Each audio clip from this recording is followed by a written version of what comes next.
তাকে পিটানো হবে, যার চিৎকার শুনতে পাবে সারা পৃথিবীর জীবজন্তু, জড় পদার্থ সবকিছুই চিৎকার শুনতে পায় এই বাটিটা, চিৎকার শুনতে পায় এই প্যাকেটটা, চিৎকার শুনতে পায় বাল্বটা, চিৎকার শুনতে পায় সামিয়ানা, কিন্তু মানুষ এবং জিন শুনতে পায় না।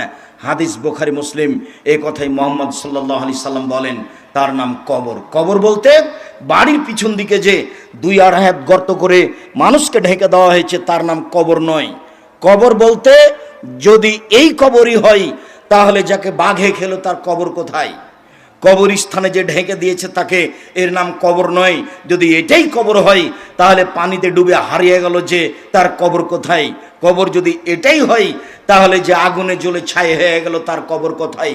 শুনুন, মানুষ মরার পর থেকে নিয়ে বিচারের দিন পর্যন্ত একটা সময়ের নাম কবর, এর নাম আলামে বারজাক।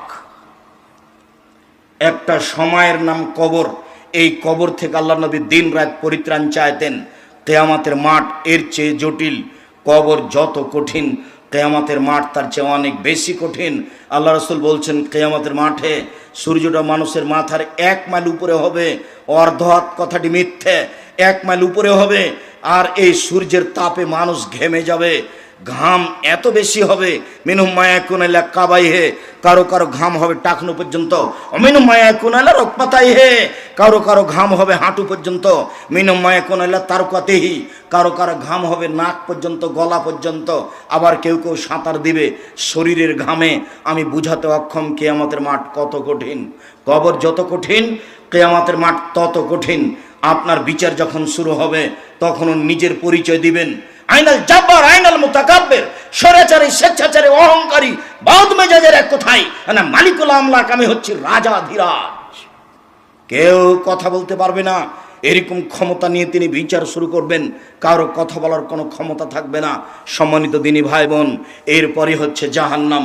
মহান আল্লাহ বলেন, ফাআম্মা মান খাফফাত মাওয়াজিনুহু ফাউম্মুহু হাবিয়া, বিচারের মাঠে যার নেকির পাল্লা হালকা হয়ে যাবে তার থাকার জায়গা হবে অতীব গভীর গহ্বর হাবিয়া।